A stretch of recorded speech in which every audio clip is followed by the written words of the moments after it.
주 성령을 보혜사로 지목하셨다. 중생감은 원래 보혜사의 직임이다. 그러므로 다른 보혜사인 성령님이 그 직임을 계승하셨다. 다른 보혜사인 성령님이 그 직임을 계승하셨다. 네.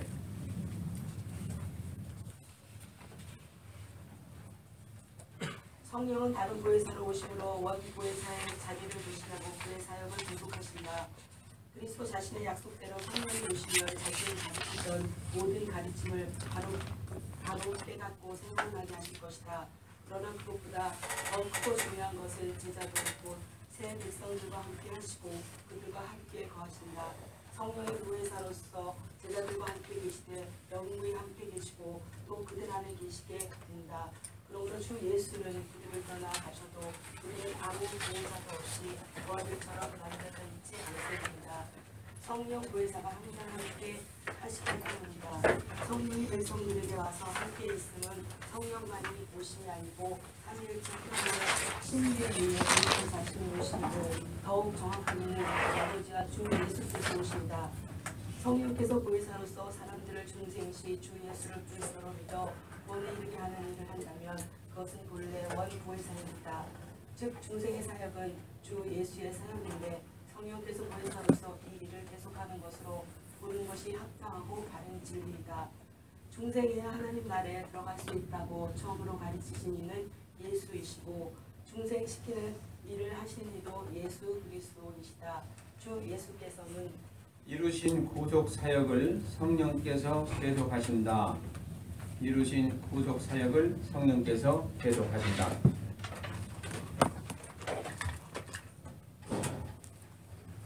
그러므로 성령은 예수 그리스도의 대리자이신 보혜사이시다. 120명은 성령께서 최초로 인류에게 오실 때 인류에게 오실 거점이 될 수 있기 위하여 이미 그리스도의 권세로 중생한 자들이 되었다. 그리스도의 육체가 이미 성령이 전이 되셨다. 이미 성령이 전이 되셨다. 그러므로 오순전에 성령이 인류에게 오사 육체 안에 거하실 때 처음으로 인간이 육체 안에 거하시기 시작한 것이 아니고 이미 주 예수의 몸에서 거주 연습을 하셨다. 이미 한 육체 안에서 거주 연습을 하신 성령께서 타락한 육체 가운데 오시기 위하여서는 구속주 그리스도에 의해 정결케 되고 속량된 육체를 필요로 하였다. 주 예수는 이미 육체로 승천하셨으므로 성령이 오사 모든 인류에게로 옮겨갈 거점을 처음 오실 때 필요하였다. 이 목적을 위하여 주 예수의 사도들과 다른 제자들이 성령 오심의 시발점으로 준비되었다. 이 기점이 120명의 제자들이다. 이것이 성령이 오시기 전에 먼저 주 예수에 의해 중생이 있어야 할 이유이다. 오순절의 모든 인류 가운데서 최초로 성령을 받은 제자들은 이미 중생한 상태에서 성령을 받은 자들이다. 그것은 중생의 성령세례 도식 때문이 아니고 성령은 그리스도의 구속 사역으로만 오실 수 있기 때문이다. 성령은 그리스도의 구속 사역으로만 오실 수 있기 때문이다.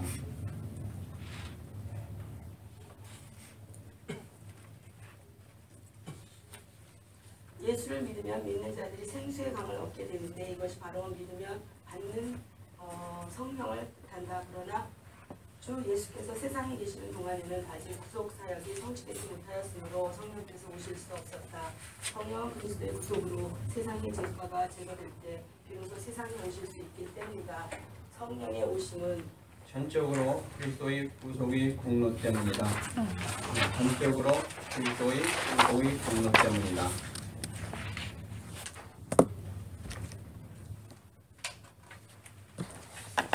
그리스도가 십자가를 지고 우리를 즐거움 없이는 하나님 오실 수 없다. 그러므로 예수 그리스도께서 죽으시고 부활하시고 승천하셔야 했다. 이런 구원 섭리 때문에 사도들과 제자들은 주 예수를 믿고 그의 권능으로 중생하여서 또 오순절 성령 받음이 성령 받음이 되었다. 오순절 성령 받은 후에 예수 그리스도를 믿을 때 성령을 받는다. 예수 그리스도를 믿을 때 성령을 받는다. 예, 여기까지요.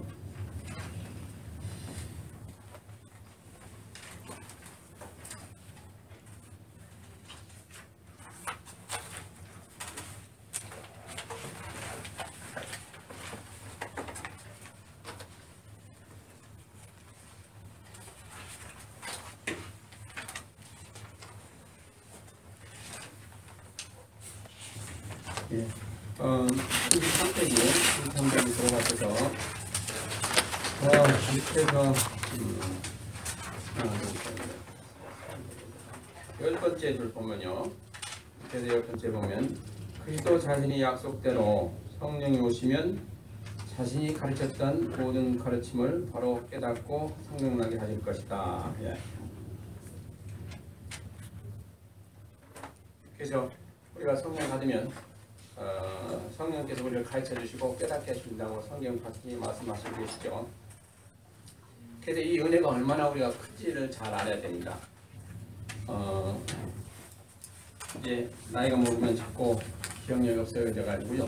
성경 읽는 것도 잘 기억 안 나고는 그렇게 돼요. 이제 요즘은 잘 기억나게 해주세요 하시고 기도를 많이 하는데 이 기억나게 한다는 게 얼마나 감사한지 알 수가 없어요. 대단히 중요도 하고요. 우리가 말씀 증거할 때 그 말씀의 짝을 또 이렇게 우리가 기억하고 또 그게 기억나고 해야 이 설교가 제대로 되고 또 설교 중에도 그런 말씀이 잘 기억이 나야 우리가 또 은혜스럽게 잘 할 수가 있는데 그게 기억이 안 나면 참 힘들거든요. 근데 그게 누가 하시냐? 성령이 하신다고 그랬죠. 이 기억나게 해주시고 깨닫게 해주시고 하는 것이 얼마나 중요한 건가를 보면요. 그 이스라엘 백성들을 보면 알 수가 있어요. 이스라엘 백성들이 하나님 은혜 주실 때 기사와 이것도 받고 말씀도 그렇고 다 했어요. 근데 그들이 얼마 못 가가지고 또 원망하고 하는 죄를 짓고 하나님으로부터 징계도 받고 그랬거든요. 그 가장 그 중요한 이유가 뭐냐니까 하나님이 은혜 주실 때 그걸 받고 체험도 했는데 그걸 자꾸 잊어버리기 때문에 그래요. 그게 며칠 못 갔다 이 말이에요. 그래서 며칠 가면 그 다음에 또 잊어버리고 그 어떤 어려움을 당하면 가장 그들이 또 하나님 앞에 대들고 그랬단 말이죠. 그래서 하나님이 주신 그 방식이 뭐는 거 아니에요? 절기를 주셨어요. 그래서 절기를. 절기 때마다 제사를 드리면서 또 하나님 주신 은혜를 기억하라고 주신 거예요. 성경이 그렇게기를.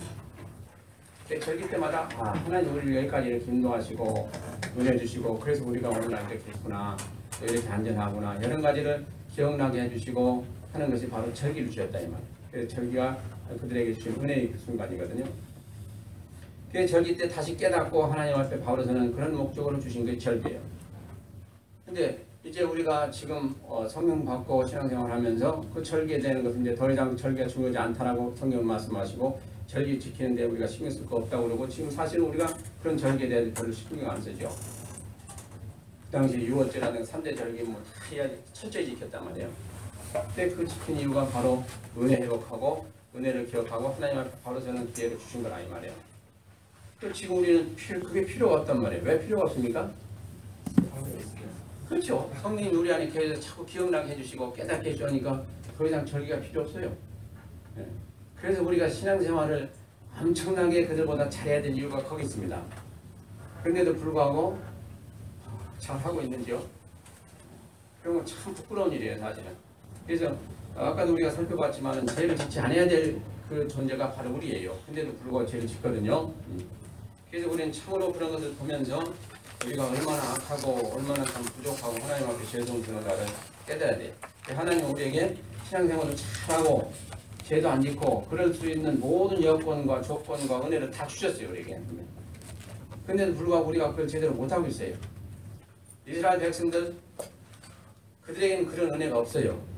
우리와 같이 이렇게 성령이 함께 하셔서 깨닫게 하시고 책망하시고 은혜 주시고 도와주시고 지켜주시고 그런 게 없었단 말이에요. 그러니까 그들은 그야말로 생판으로 신앙생활 잘해야 되니까 참 힘들었다 이거죠. 근데 우리는 그게 아니잖아요. 그래서 우리 안에 계신 성령께서 우리가 잘못하면 잘못했다고 얘기해 주시고 또 이렇게 하라 저렇게 하라 다 해주시고 하는데 우리가 게을러서 기도도 않고 또 우리가 악해가지고 하나님 우리 사인을 주시는데도 불구하고 그걸 캐치도 못하고 감동도 받지 못하고 그러니까 그거 다 우리 탓이거든요. 그래서 우리 안에 계신 성령님을 우리가 잘 모셔서 그분 기쁘게 계시고 잘 모셔서 그분이 우리 안에 역사하실 수 있도록 해드리는 것이 우리가 가장 중요한 일이에요.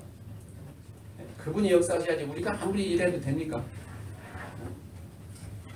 그래서 쉽게 얘기한다면 그분을 기쁘시게 해드리고 마음에 맞게 해드리고 우리가 잘 대접해드리면 그분을 인정하시고 그분께 먼저 앞서가시게 하시고 여러분들 앞서가지 말고 그렇게 다 성령님은 기쁘시게 해드란 말이에요.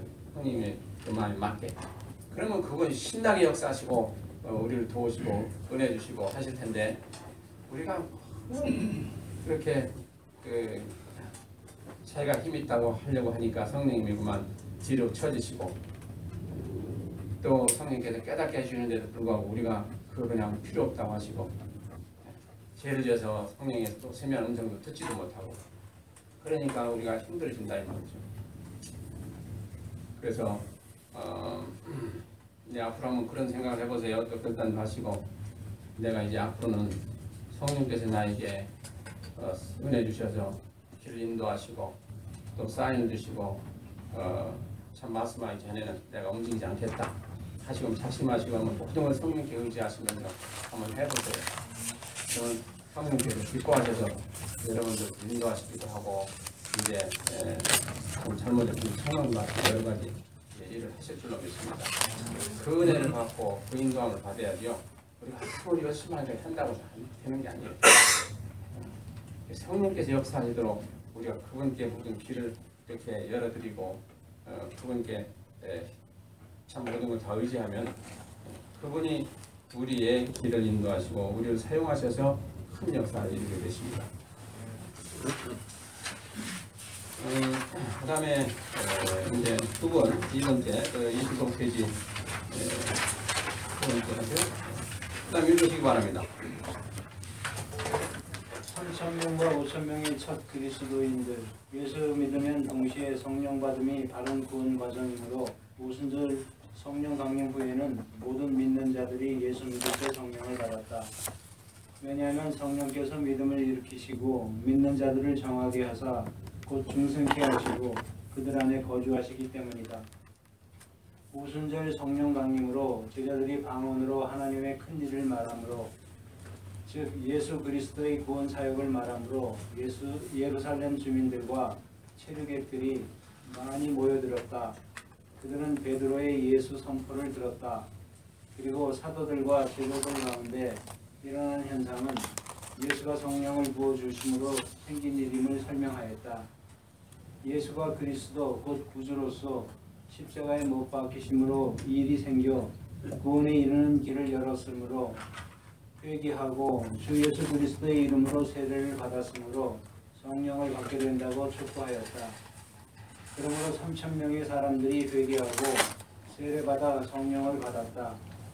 그들은 주 예수의 이름을 부르고 믿으면 성령을 선물로 받으리라는 말씀을 받았다. 예수의 이름을 부르고 믿으면 성령을 선물로 받으리라는 말씀을 받았다. 그러므로 그들은 세례받아 성령을 선물로 받음으로 그리스도인이 되었다. 성령 받는 일은 예수를 믿음으로 되고 예수 믿을 때 받는다. 예수 선포를 받으면 성령의 역사로 회개하고 예수를 주와 그리스도로 믿어 성령을 받는다. 성령께서 믿음을 일으키시고 믿어 주 예수의 이름을 부르는 자들에게 오시기 때문이다. 오순절에 세례받고 예수 그리스도를 주와 구주로 고백한 자들은 그 고백과 함께 성령을 받아 그리스도인이 되었다. 3,000 제자들은 베드로의 선포의 말씀을 받고 세례받았는데 제자들로서 추가되었다. 2. 예루살렘 교회가 탄생한 후 며칠이 못되어 다시 큰 무리가 교회에 가담하였다. 남자의 수가 5,000이나 되었으니 여자까지 합치면 2만 명 선이 되었다고 보는 것이 타당하다. 그리하여 오순절 후 며칠 내로 예루살렘 교회는 3만 명 선으로 급성장하였다. 남자 5,000명이 예수 믿고 성령 받은 것은 큰 기적적 사건으로 이루어졌다. 성령 받음은 언제든지 예수 믿음과 결합되어 있고 또 일치한다. 진정으로 회개하고 예수를 믿으면 성령 받음이 예외 없이 일어난다. 왜냐하면 성령으로만 예수를 주라고 고백할 수 있기 때문이다. 왜냐하면 성령으로만 예수를 주라고 고백할 수 있기 때문이다. 그 다음 분이 이제 사마리아 교회 읽으시기 바랍니다. 사마리아 교회 복음의 전파가 예루살렘과 유대의 경계를 넘어서 사마리아까지 이르렀다. 그러나 그 전파는 사도들에 의해 이루어지지 않고 전도자 빌립에 의하여 수행되므로 예수 믿음과 성령 받음이 일치하지 않는 것과 같은 현상이 되었다. 사마리아인들은 빌립의 전도를 들었다. 빌립의 말도 들었지만 빌립의 행하는 표적을 보고 그의 말을 따르다가 귀신들이 나가고 중풍병자 안진뱅이가 나음으로 큰 기쁨을 얻어 하나님의 나라와 및 예수 그리스도의 이름에 관하여 전도하는 빌립을 믿고 세례를 받았다. 사마리아인들은 주 예수의 이름으로 세례를 받았으니 예수를 믿었다고 할 수 있으나 아무에게나 성령을 내리시지 않았으니 그들이 바로 예수 믿었는지 의심할 수밖에 없다. 사도행전 8장 12절에 하나님의 나라와 예수의 이름에 관하여 전도하는 빌립을 그들이 믿었더라고 기록하고 있다. 주 예수를 믿었다기보다는 빌립을 더 믿었다고 볼 수 있다. 사마리아인들은 빌립의 기적들을 인하여 그냥 미신적으로 믿은 신앙이었고 실제로 예수를 믿었다고 할 수 없다. 이것이 세례를 받아도 사마리아인들이 성령을 받지 못한 이유이다. 사마리아인들이 성령을 받지 못한 이유이다. 후에 예루살렘 교회가 베드로와 요한을 보내어 안수하고 기도할 때 그들로 성령을 받게 함으로 사마리아 교회에 성령의 역사가 나타나게 되었다. 사마리아인들은 그리스도인들이 되어 교회를 이루었으나 마술에 깊이 빠진 시몬은 예수 믿음을 알지 못하고 표적만 보고 교회에서 마술을 계속하기 바라다가 정죄되어 지옥 자식이 되었다. 여기에서 이제 우리는 또 다른 견해도 가질 수가 있다는 것을 한번 생각해 보시기 바랍니다. 여기 보면 그러나 두 번째 줄에 보면 그러나 그 전파는 사도들에 의해 이루어지지 않고 전도자 빌립에 의하여 수행되므로 예수 믿음과 성령 받음이 일치하지 않는 것과 같은 현상을 나타냈다. 그러니까 그들이 성령 받지 못한 것이 사도들이 전하지 않고 빌립에 그렇다라는 그런 뉘앙스가 좀 있는데 그것도 좀 조심하시고요. 이와 전하들은 그런 관계가 없죠. 그리고 그다음에 사마리아인들은 빌립의 전도를 들었다. 빌립의 말도 들었지만 빌립이 행하는 표적을 보고 그의 말을 따르다가 귀신들이 나오고 중풍병자와 안진뱅이가 나오므로 큰 기쁨을 얻어 하나님 나라와 및 예수 그리스도의 이름에 관하여 전도하는 빌립을 믿고 세례를 받았다. 전도하는 빌립을 믿었다는 것보다 빌립이 증거하는 그 예수 그리스도의 이름을 믿었다고 봐야 되는데 왜냐하니까 그들이 그 다음에 보면 사마리아인들은 주 예수 이름으로 세례 받았으니 예수를 믿었다고 할 수 있으나 아무에게도 성령을 내리지 않았으니 그렇다면 성령을 내리지 않았기 때문에 그렇다라고 본다면 사도들이 예수님을 믿고 구원받은 후에 그 다음에 성령 받은 그런 사건과 뭐가 다르냐라고 볼 수도 있어요. 그러니까 꼭 이렇게 극단적으로 이렇게 보아서는 좀 어폐가 있다라고 볼 수 있는 것이고 그들이 그 성령에 대해서 모르고 또 성령에 대해서 그 성령 세례를 간구치 않았으므로 물론 그들이 이거 믿고 하나님을 믿고 거듭나면 성령 세례를 받는 것인데 이제 겉으로 이렇게 표적적으로 어떻게 나타나는 그런 것이 없다고 성령 세례를 받지 않은거나 이것은 또 아니다 이 말이에요. 그래서 바로 이제 오순절 계통이 그 미스터리 뭐냐니까 성령 세례를 받았으면 방언이 온다. 방언 안 받으면 성령 세례 안 받는다라고 하는 이것이 잘못된 거죠. 그래서 어떤 그 예적인 표적이 안 나타났다고 그들에게 성령을 안 받았느냐 그렇게는 볼 수가 없다 이 말이에요. 그렇잖아요. 근데 바로 여기서 이렇게 보면 그런 우리가 자세한 걸 모르죠. 하나님만 아시죠 사실은. 근데 이것을 이렇게 단적으로 이렇게 얘기를 해놓으면 그게 문제가 될 수 있다. 그런 것을 우리가 좀 기억하시고 그것을 우리는 잘 모른다라고 하는 것이 딱 문제예요.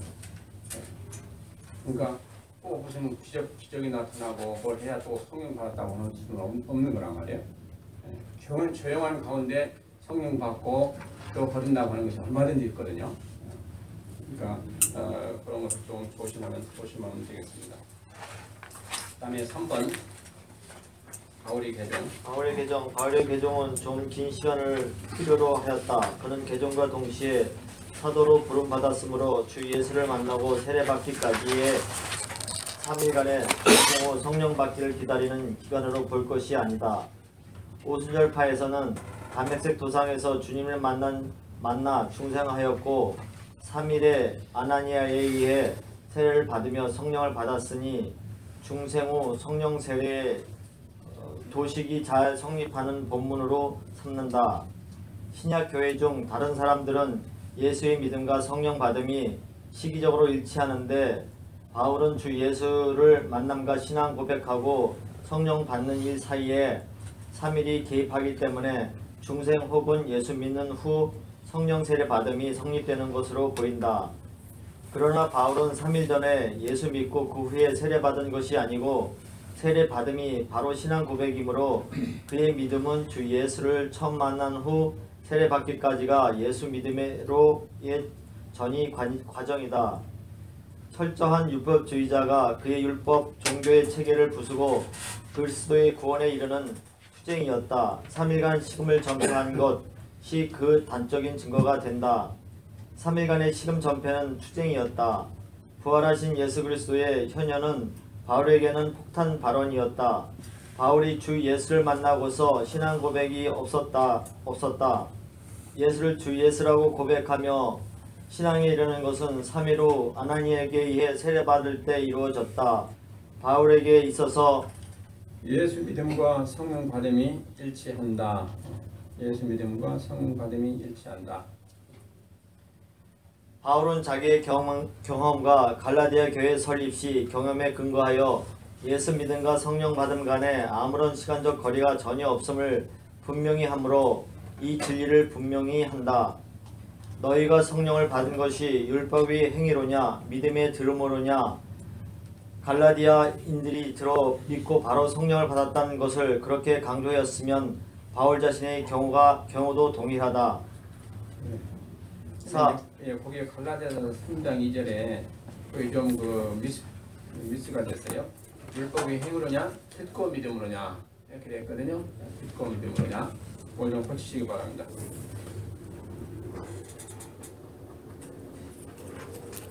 그리고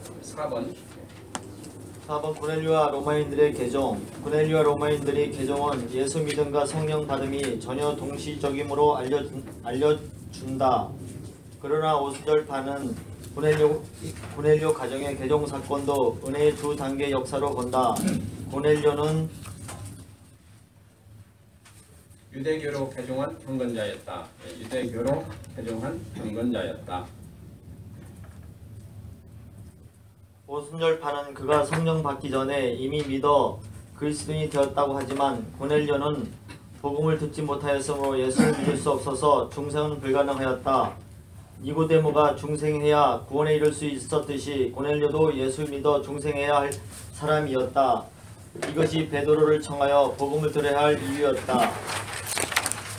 고넬료는 율법을 아는 경건자였지만 그의 친척 친지들과 군인들은 전혀 그런 것도 알지 못하였다.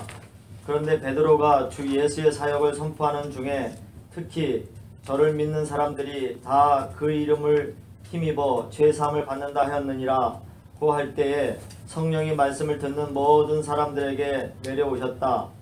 로마인들이 개종에는 예수 믿음과 성령 받음이 완전히 동시적이었다. 예수 믿음과 성령 받음이 완전히 동시적이었다. 성령은 하나님이 구원에 이르도록 택하신 자들에게 주시는 선물이기 때문이다. 이로써 교회 역사상 처음으로 복음이 이방인에게 전파되어 그리스도인이 되는 일이 이루어졌다. 이들 로마인에게 복음을 듣고 믿고 성령으로 인침이 동시적임이 적용되었다. 여기 로마인들로 방언하게 하므로 예수 그리스도의 구속 이후에는 이방인에게도 아무 구분을 두지 않고 그리스도의 교회에 편입시킴을 분명히 하였다. 로마인들이 방언은 거기에 동사하였던 유대 그리스도인들 앞에서 이루어짐으로 이스라엘 압제하는 로마인들도 아무 구분 없이 그리스도의 교회로 받아들임을 분명히 하였다. 이방인 특히 로마인들에게 성령을 주셔서 교회에 편입시킬 줄을 유대인들은 전혀 기대하지 못하여 놀랐다. 하나님은 유대인들의 편견을 깨뜨리셨다. 편견을 깨뜨리셨다.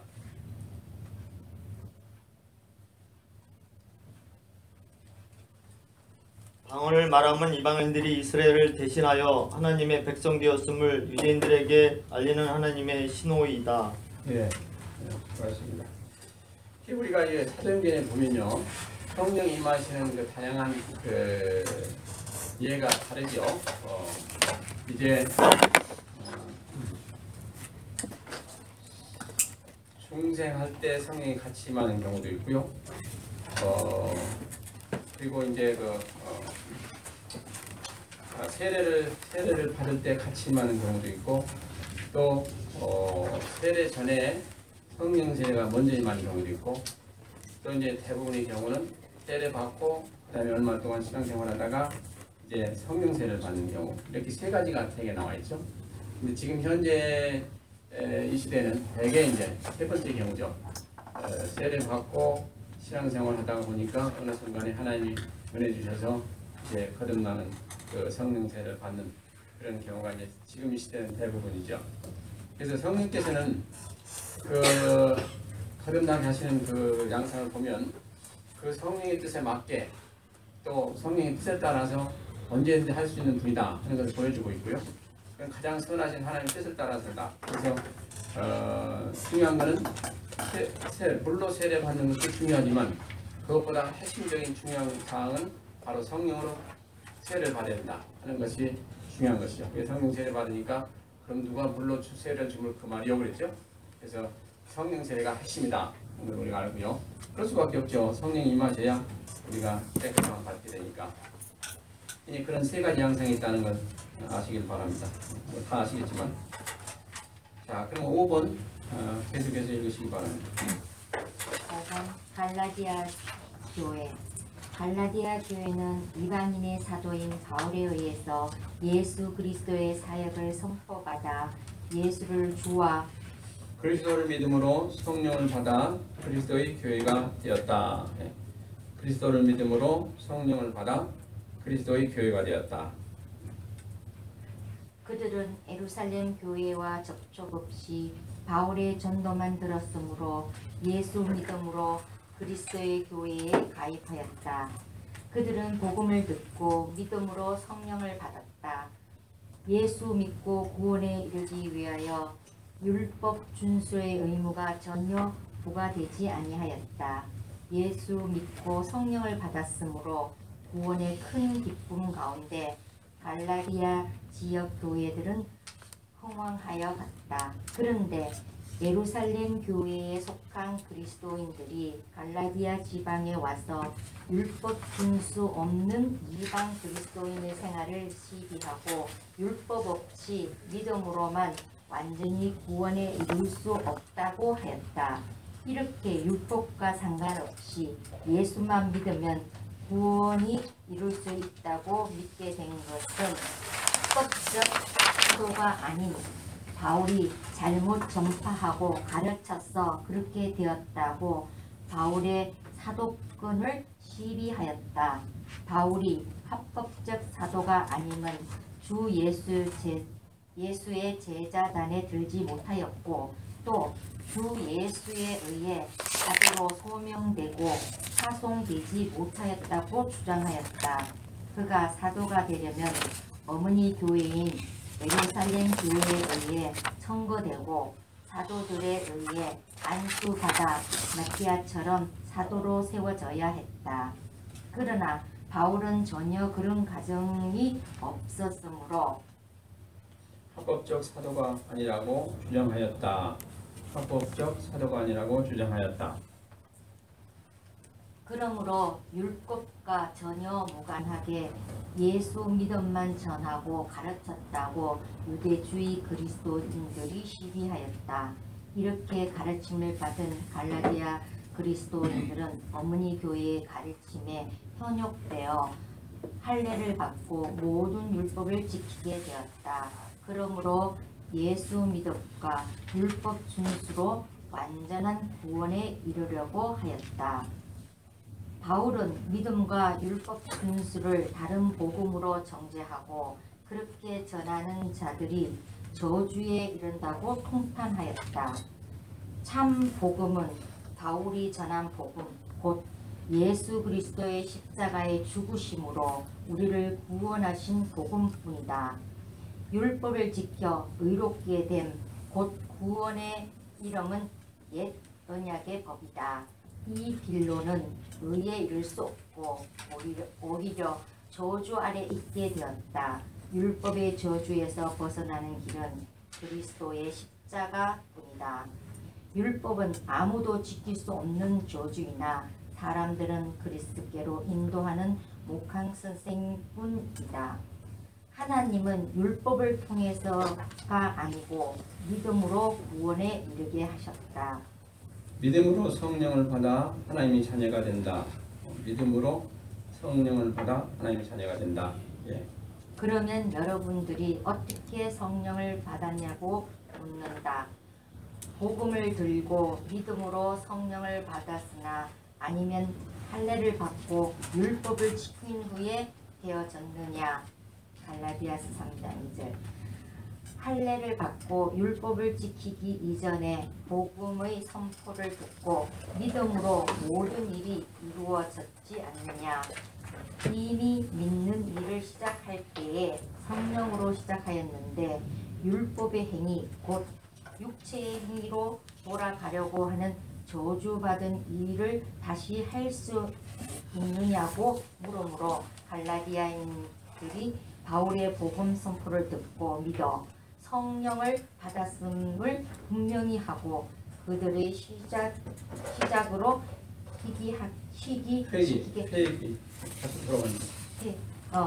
회귀시키고 있다. 즉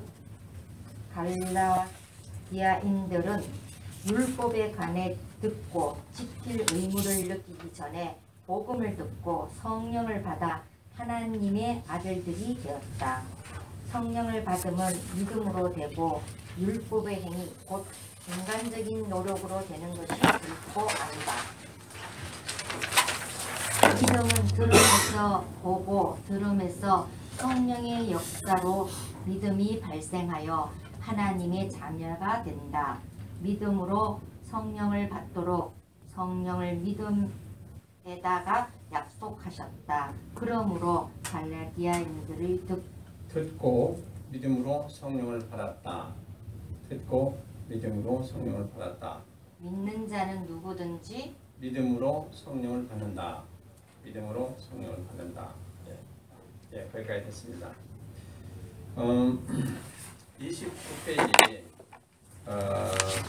여기서부터 11번째 보시면 11번째 줄 번째 보시면 그러므로 예수 믿음과 율법 준수로 온전한 구원에 이르려고 하였다. 바울은 믿음과 율법 준수를 다른 복음으로 정죄하고 그렇게 전하는 자들이 저주에 이른다고 통탄하였다.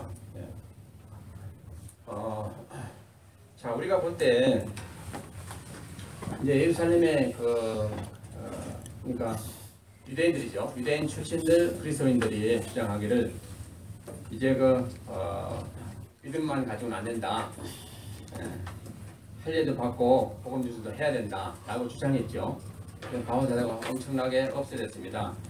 그래가지고 그러면 도대체 무엇이 옳은 거 한번 따져보자. 그리고 이제 예루살렘 공회에 갔죠. 그래가지고 거기서 이제 그걸 제출하고 그러면 이것을 당신들이 어떻게 여기고 무엇이 참이고 무엇이 진리인가를 결정해달라 그랬죠. 공의에서 결정한 결과 음행이나 온갖 더러운 것도 다 제하고 그 다음에 억지로 신무지게 말고 믿음으로 구원받는 이 사실을 확정했죠. 그건 엄청난 참 신부적인 그런 일입니다. 그런데 오늘 말씀 보면 그러므로 예수 믿음과 율법 준수로 완전한 구원에 이르려고 하였다. 이것이요.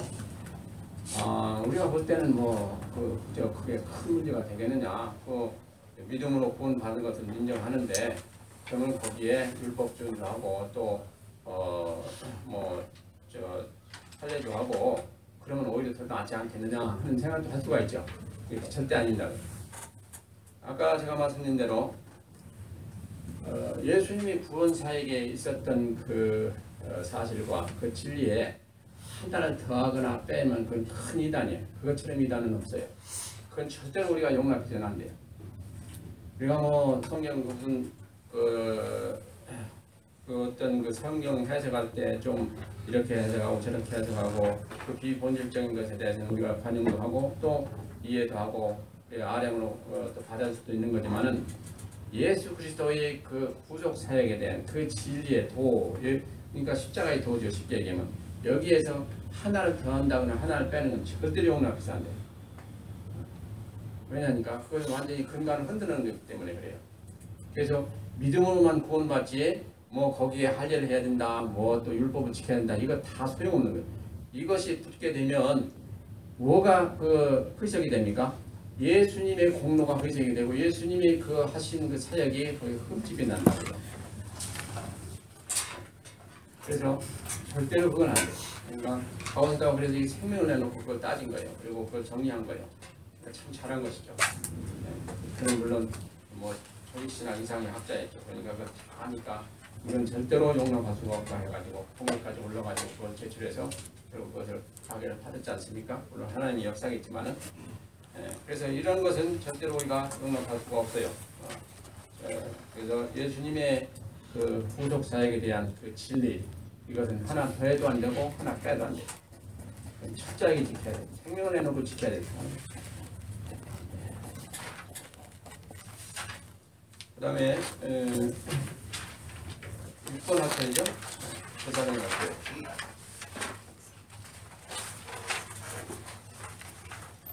다음 번. 네.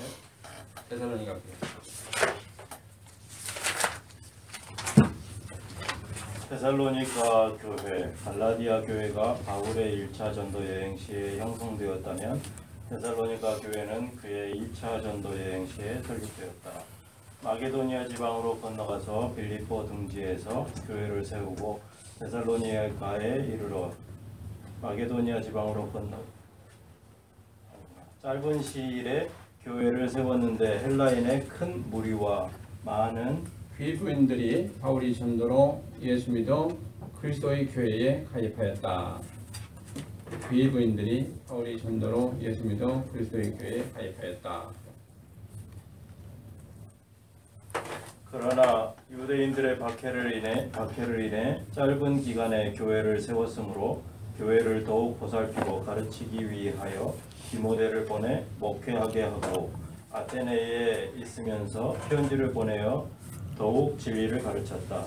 데살로니가 교회는 성령의 기쁨으로 도를 받아 주를 본받는 자들 곧 믿는 자들이 되고 그 믿음의 소문이 마게도냐와 아가야와 많은 지역에 퍼지게 되었다.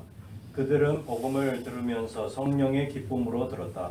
성령의 기쁨으로 많은 핍박 중에서 말씀을 받았다. 기쁨으로 많은 핍박 중에서 말씀을 받았다.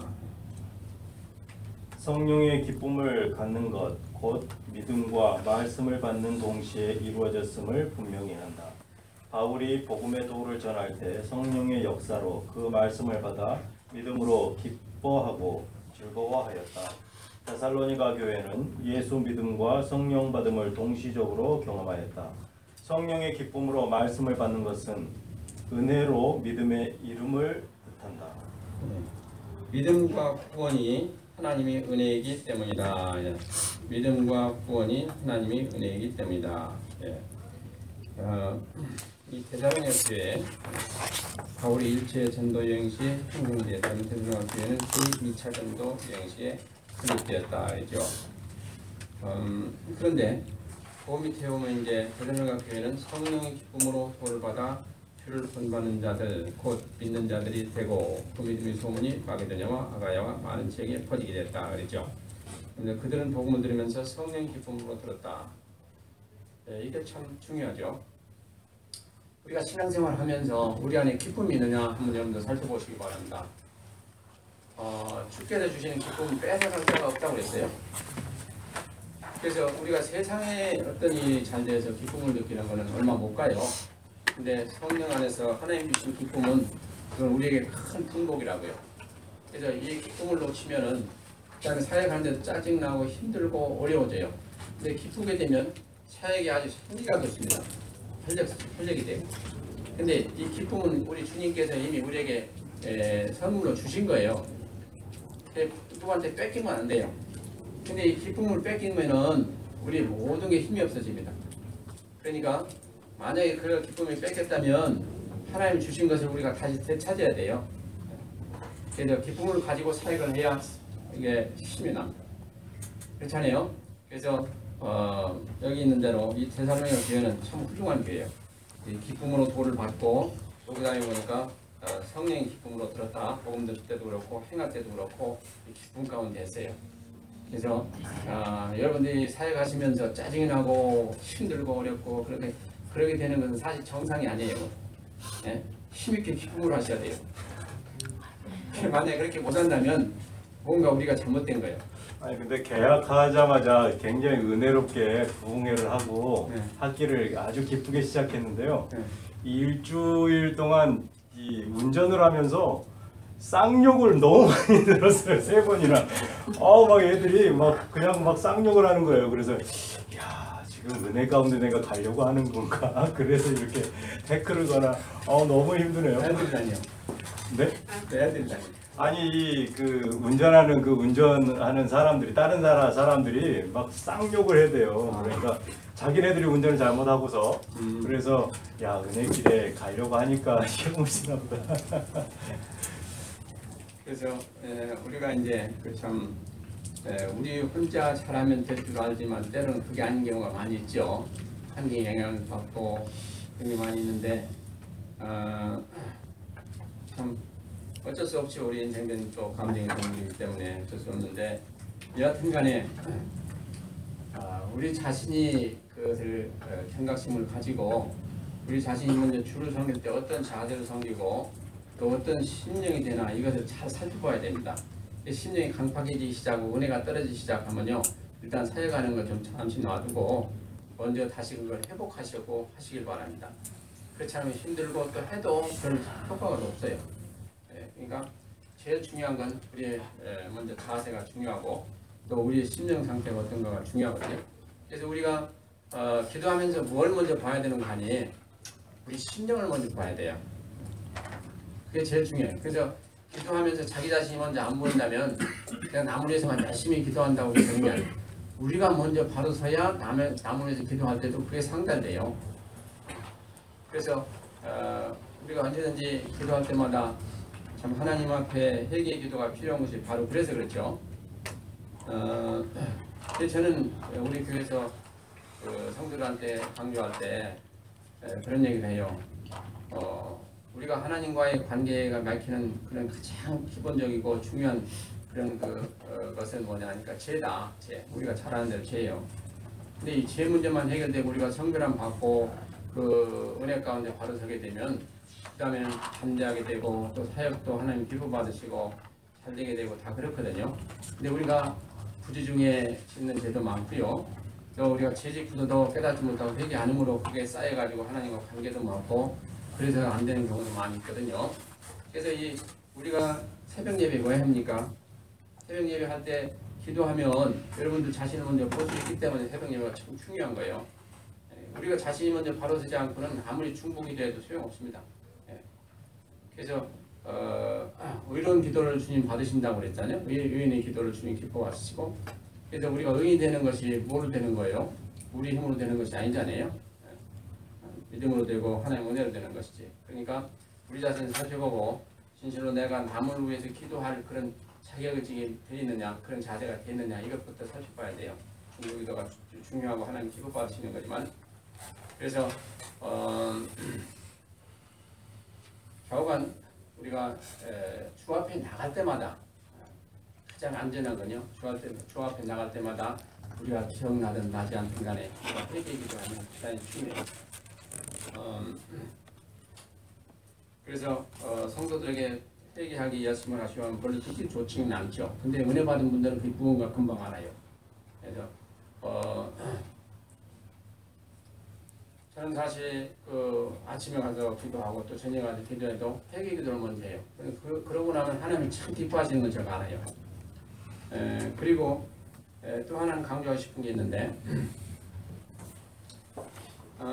우리가 이제 부지 중에 또 약해서 어떤 때 우리 뜻하지 않은 그런 죄를 질 때가 있잖아요.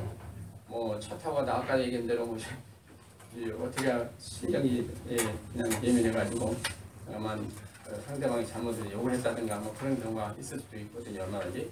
그랬을 때는 즉시 그러고 나면 금방 우리 안에 깨달음이 오거든요. 성령이 그냥 안 지나시거든요. 금방 깨달음이 오면 그 순간에 여러분들 회개하시라고요. 그걸 교회 가서 하지 하고 이렇게 하지 마시고, 왜냐하면 그만큼 이 죄를 짓고 오래 간다는 건 그만큼 우리에게 손해예요. 그러니까 어느 순간에는 즉시 하시는 게 가장 좋고요. 또 회개하실 때는 반드시 하나님이 우리 회개를 받으시고 용서해 주시다는, 그리고 나를 깨끗게 해주신다는 그런 믿음을 가지고 하시길 바랍니다. 이게 또 사실이에요. 그래서 제가 여러분들 천국가 되라고 간증을 한다면은 제가 뭐 아침에 기도하든 저녁에 기도하든 또 하고 또 하든 간에 회개할 때마다 하나님 반드시 응답하세요. 두 가지로 하시는데 내가 이미 용서하였다라고 하시든지 아니면 알았다고 하시든 두 가지 중에 반드시 하세요. 그래서 제가 처음에는 용서했다고 그러실 때 제가 좀 의아하게 생각했어요. 내가 지금 회개를 했는데 벌써 하나님 용서하셨구나 그랬어요. 그래서 좀 이게 이상하다 했는데 그게 절대 이상한 게 아니에요. 그게 아주 성경적인 거예요. 나중에 그만 생각해보니까.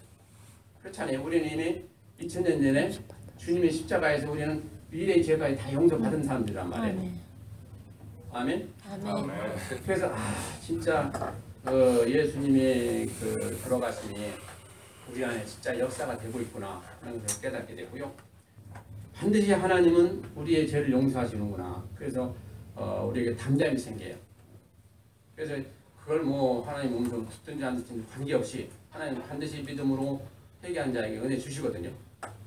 그래서 절대로 이렇게 사인이 맞는데도 불구하고 그걸 뭐 내일 하겠다 언제 하겠다 그렇게 주지 마시고 바로 하시길 바랍니다. 하나님 기뻐하시고 바로 그 순간에 우리 죄는 완전히 도말되고 깨끗하게 되어지는 거예요. 우리가 회개하는, 그러니까 그럼 아까 보면 용서하셨다 그랬단 말이에요. 그러면 용서하셨는데 뭐하러 또 회개하냐 그런 얘기가 나올 거 아니겠어요? 그것도 잘 몰라서 그래요. 우리가 우리 입으로 자백한 죄가 용서받는 것과 그냥 하나님이 2000년 전에 예수님 돌아가실 때 용서하신 그거와 다르다 이 말이에요. 우리가 자백해서 용서받은 거는 완전히 다 깨끗하게 씻음 받지만은 그렇지 않고 예수님이 그 용서하신 거는 우리에게 죄의 벌이 따르게 돼요. 죄의 벌이. 그래서 우리가 그걸 조심해야 돼요. 그러니까 우리가 무슨 죄라도 속히 다 고백해서 자백해서 그걸 깨끗이 씻음 받고 우리의 그 어떤 상처가 남지 않도록. 그러니까 우리가 고백하지 않은 죄는 상처로 남는다 이 말이에요. 그 죄의 여과가 남거든요. 그걸 여러분들 그 조직신학 때 아마 배우시게 될 거예요. 그래서 그런 것을 알고 차이가 있다는 걸 아시고 반드시 우리가 기억나는 죄는 고백해서 우리가 용서받는 게 대단히 중요하다는 것이죠. 그리고 무엇이든지 항상 하나님과의 막히는 걸 보면 그 죄 때문에 막혀요. 그러니까 이 죄가 얼마나 악하고 우리와 그냥 그야말로 우리를 괴롭게 하고 우리에게 불이익을 주는지 알 수가 없다는 사실을 아시고 가능한 한 최선을 다해서 죄와 싸워서 이기시길 바랍니다. 근데 이 죄와 싸워서 이기는데 어느 선까지 싸워야 되냐? 피 흘리기까지 싸우라고 했잖아요. 피 흘리기. 그러니까 우리가 생명을 내놓고 싸워야 될 게 죄예요. 근데 우리는 너무 심상히 여기고 죄를 그냥 잘 받아들이는 경우가 많은데 참 이거 우리가 조심해야 돼요.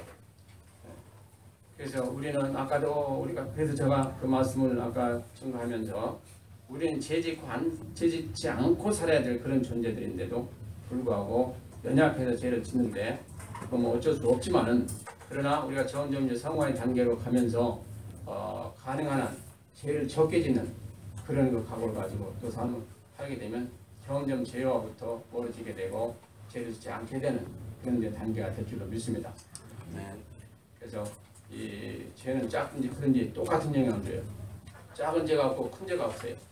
죄는 우리를 죽이기에 조금도 부족한 능력을 가지고 있어요. 그러니까 죄를 무서워하기를 얼마나 무서워야 될지 모르요. 그러니까 그런 점에서 여러분들 철저히 자기 관리를 잘 하시고 죄 한번 빠지게 되면 뭐 여러분들 생각지도 못하는 그런 엄청난 결과를 가져올 수도 있어요. 초반부터 누가 그냥 깊이 빠지는 사람은 없거든요. 특별히 우리 사역자들은 그런 점에서 참 성도들로부터 인정받으시고 또 하나님으로부터 인정받으셔서 사역하시는데 지장을 받지 않도록 해주셔야 될 것으로 믿습니다. 네. 목사님, 한 가지 궁금한 게 있는데요. 네. 믿을 때 성령을 받는다고 지금 계속 그 말씀하시잖아요. 네. 그러면 중생하고 성령 세례가 동시 사건이라는 얘기잖아요. 그렇죠. 예, 근데 한 가지 궁금한 거는 우리가 주로 고백을 하잖아요. 예. 그 교회 안에 주로 믿고 오는 주로 주님, 나의 주님으로 고백하는 사람들이 교회에 오잖아요. 근데 주여 주여 하는 자들이 다 하늘나라에 들어갈 것이 아니라고 그랬잖아요. 그래서 여기서 우리가 믿을 때에 성령을 받았다면 성령님께서는 성도의 견인으로서 죽을 때까지 천국 갈 때까지 인도해야 줘야 되는 게 당연하잖아요. 근데 왜 그때 주라고 얘기할 때 주여 주여 하는 자들이 그럼 가짜로 주여로 했다고 생각을 해야 되나요? 아니면 그렇죠. 그러니까 자기는 믿는다는 그런 입장에서 주여 주여 했다 할지라도 그러니까 우리가 다시 얘기하면 우리가 믿는 믿음이 우리 주관적으로 내가 믿는다고 하는 것이 되는 것이 아니고 진짜 하나님이 보실 때 우리가 믿는다고 인정이 돼야 되는 겁니다. 그것이 곧 뭐냐? 성령으로 인침받는 거예요. 성령으로 인침받는 것이 성령이 우리 믿음을 인정하시고 너는 이제 나를 잘 믿는구나 라고 여기서는 그 과정이 바로 인침을 주시는 과정이에요. 하나님이 인정하는 그럼 주요 고백하는 네. 거죠. 우리가 주관적으로 주님을 나의 주로 고백하는 게 아니라 인정받는 믿음을 말하는 건가요? 그럼? 그래서 지금 좋은 얘기를 해주셨어요. 주님께서 주여 주여 하는 자마다 뭐 다 구원해주지 않는다고 했어요. 진실로 우리 심령 안에 진실로 주님을 믿는 자가 이제 구원해 주는 것이고 그게 진짜 믿음인데 예를 들어서 나는 왜 잘 믿는데 사람들보다 하나님은 나를 인정하지 않았을까라고 생각할 수도 있는 그런 경우가 있는데요. 중생하고 성령 세례 받고 또 성령으로 인침 받고는 다 똑같은 얘기인데 결국은 그것이 뭐냐 하니까 우리가 주를 믿는 믿음을 가지고 주를 신실하게 믿는다는 증거예요. 사실은 그게. 그리고 우리가 주를 믿을 때 성령으로 아니하고는 아무도 주를 주라 하실 수가 없다고 그랬잖아요. 성령으로 아니하고는 그 얘기가 뭐냐니까 성령이 우리 안에 임재하셔서 우리를 깨닫게 하시고 우리가 주님이 누구신가를 알게 하시지 않으면 우리가 주님을 고백할 수가 없다는 그 얘기인 것입니다. 그러면 성령이 우리 안에 계시다는 얘기는 곧 중생했다는 얘기예요. 그러니까 성령이 임하셨다는 것은 우리가 믿음이 벌써 하나님 볼 때 인정받아서 구원받을 수 있는 그런 믿음이 있다는 것이 바로 성령 받았다는 증거예요. 예. 그러므로 성령으로 하지 아니하고는 우리가 주를 주라 할 수가 없다, 고백할 수가 없다 하는 그 말에 똑같은 얘기인 것입니다. 그래서 누가 저 사람은 참 신앙이 좋아 한다고 해서 그 사람이 진짜 구원받은 사람이냐 볼 수는 없다 이 말이에요.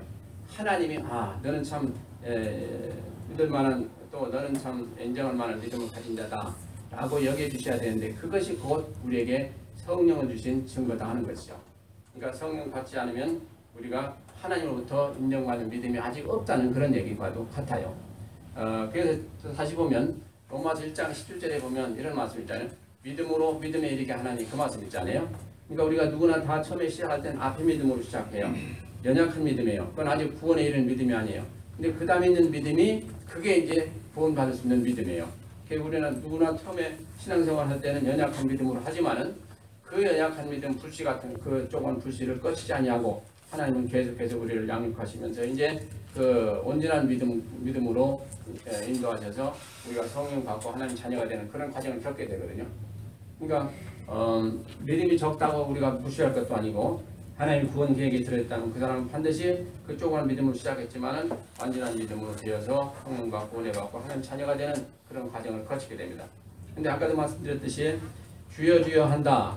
그러면 이걸 예식하는 자들은 이제 주님이 그렇게 설명하셨는데, 예식하는 자들은 자기가 믿음 있는 것처럼 뭐 겉으로 나타내고 이렇게 하지 않습니까? 그 우리는 잘 모르죠. 저 사람 뭐 새벽 예배도 매일 나오고 11조도 들고 다 하니까 참 훌륭하다. 믿음도 좋다. 저 사람 분명히 구원 받을 것이야. 받았을 거야. 우리는 그렇게 생각하지만 중심을 하신 하나님은 아닐 수도 얼마나 있다 이 말이에요. 겉으로 아무리 그래도 그런 분들을 가끔 있지 않습니까? 선생님, 교회에서 그렇게 막 열심히 이 새벽 국제단부터 뭐 그 공예배 다 이렇게 열심히 하시고 굉장한 이렇게 이 믿음의 그걸 보이시면서 이 교회에서 굉장한 트러블 메이커로 또 활동하시는 분들이 계시잖아요. 전혀 굽히시지 않고. 그런 분들에 대한 어떤 그 목회자 입장에서 대하는 것은 과연 어느 정도까지 그 주장에 이렇게 해야 되고, 그분이 분명히 이 주변 사람들한테는 굉장한 믿음의 소유자인 것처럼 이렇게 과시하고 보여지고 행위적으로도 하잖아요. 예, 그래서 그래요. 바로 그래서 이제 그 신앙생활 할 때 거듭난 사람들 보면 다 신앙이 좋은 사람도 있지만은 또 그렇지 못한 사람도 있거든요. 그래서 이렇게 쭉 보면 여러분들이 아마 그런 얘기 들으셨을 거예요. 신학교 오셨을 때 사역장에 가기 전에 먼저 사람이 돼야 된다 하는 얘기를 아마 들으셨을 거예요. 그래서 인격이 참 중요해요. 거듭나서 사역자가 되든 또 거듭나서 훌륭한 일꾼이 되든 간에 열심히 일하든 그런 간에 이 먼저 사람이 되지 않고 되놓으면요, 그런 그 중철을 맡게 되든지 뭐 하게 되면 나중에 걷잡을 수 없는 그런 일들이 많이 벌어지고 그래요. 그래서 일단은 일반 그 세상 사람들도 알고 하는 도덕적인 윤리적인 면에서 우선 일단은 사람이 돼야 된다 이 말이에요. 그리고 그 후에다가 성령 세례를 받아가지고 하나님 성품 받아서 진실한 신앙인이 되면 그렇게 교회에서 분란을 일으킬 수 있는 그런 존재들이 아니단 말이에요. 근데 그게 안 되고 그 인격적으로 다지지 아니하고 성령을 받아서 뜨거워진 그런 마음으로 그냥 뭐 불불을 가리지 않고 이리 뛰고 저리 뛰고 하다 보면 교회가 어지러지고 또 많은 사람들에게 좌충우도 하니까 다치게 되고 또 분란이 일으켜지고 그런 경우가 오거든요. 그래서 그런 사람들은 꼭 성령으로 거듭났지 않았다고 볼 수만은 또 없어요. 그 인격적으로 그렇게 다져지지 아니하고 거칠고 그런 사람들이 은혜 받으면요, 그냥 또 불을 가리지 않고 이렇게도 하고 저렇게도 하니까 그렇게 부딪히는 사람들도 많고, 그래서 교회가 이제 힘들어지는 경우도 있거든요. 그런 사람들 이제 개인적으로 불러서 잘 얘기를 하고 또 권면하고 이래서 그들이 이제 신앙생활 잘 하면서 이렇게 다져지면서 깎이면서 이렇게 되면 좋은데, 그렇게 또 잘 안 받는 사람들은 우리가 다루기가 참 힘들죠. 근데 목사님, 성령이 충만하다라는 것은 성령의 열매가 결과물로 나오잖아요. 희락과 화평이 나오는데 이 자기의 주장이 계속 이렇게 되면서 그러니까 아까 얘기한 대로 그게 이제 정상은 아니죠. 아닌데 그럴 수도 있다 이 말이에요. 그런 사람이 있을 수도 있다 이 말이에요. 그러니까 그냥 많은 건 아니지만은 그랬을 경우 우리가 저 사람은 성령 받지 않았다, 거듭나지 않았다라고 이렇게 단정해서는 또 안 된다는 말이에요. 그건 하나님만이 아시거든요. 그리고 물론 성령의 열매를 통해서 우리가 알 수도 있죠. 그러나 그것도 100%라고 또 믿어서는 안 돼요. 그래서 사람마다 다 다르기 때문에 뭐라고 이렇게 단정하는 건 참 위험한 얘기예요. 네. 목사님, 믿음에서 믿음으로 이르게 하나님 그 말씀에서 네. 처음에 믿음은 구원에 이를 수 없는 믿음이라고 그렇게 말씀하셨잖아요. 연약한 믿음. 그렇게 볼 때 중생과 성령 세례가 동시사건이 아니라는 말씀으로 들리고요. 그건 아니죠. 중생과 성령 세례가 그건 어디까지나 처음에 만약에 처음에 믿음으로 했을 때는 구원받을 수 없는 믿음이라고 그러시니까 처음에 믿음이 중생인 걸로 생각하면은 나중에 구원에 이를 수 있는 믿음은 성령 세례라고 본다면 동시 사건이 아닌 걸로 말씀이 그러니까 들려요. 제가 언더스탠드. 예를 들어서 이제 내가 예수님을 믿습니다 해도 예수님이 진실로 나를 위해서 십자가에서 돌아가시고 나를 위해서 부활하시고 그런 세세한 내용을 모르는 그냥 사람들이 믿는다 하니까 믿게 되고 하는 그런 연약한 믿음부터 시작된다 이 말이죠. 그건 이해가 돼요. 네, 그러니까 처음에 여러분들 한번 생각해 보세요. 처음에 신앙생활 할 때 그때 처음부터 예수님이 누구시고 예수님이 날 위해 돌아가셨고 하는 그런 그 감동과 그런 그 어떤 여러분들에 대한 체험과 또 그런 확실한 믿음이 있느냐 말이에요. 없거든요. 그러니까 누가 전도에서 와서 예수님 믿으면 구원받는데 하니까 처음에 와서 그래도 또 내가 좀 믿으려고 노력하고 하는 그런 연약한 믿음 가운데 나오잖아요. 근데 하나님은 그 믿음을 무시치 않은, 멸시치 않는다고 했어요. 그 믿음을 하나님은 긍휼히 여기시고 귀히 여기셔서 그 믿음을 자라게 하시고, 자라게 하시는 하나님이시거든요. 자라게 하시고 도우셔서 그 믿음이 자라서 강건한 믿음, 온전한 믿음이 될 때 그 믿음을 통해서 우리가 이제 구원받거든요. 근데 그런 과정을 이제 우리 하나님께서 은혜 주셔서 우리가 견디고 참고 나오고서 계속해서 신앙생활 할 수 있도록 인도하시고 도우시는 님이 이제 성령님이시죠.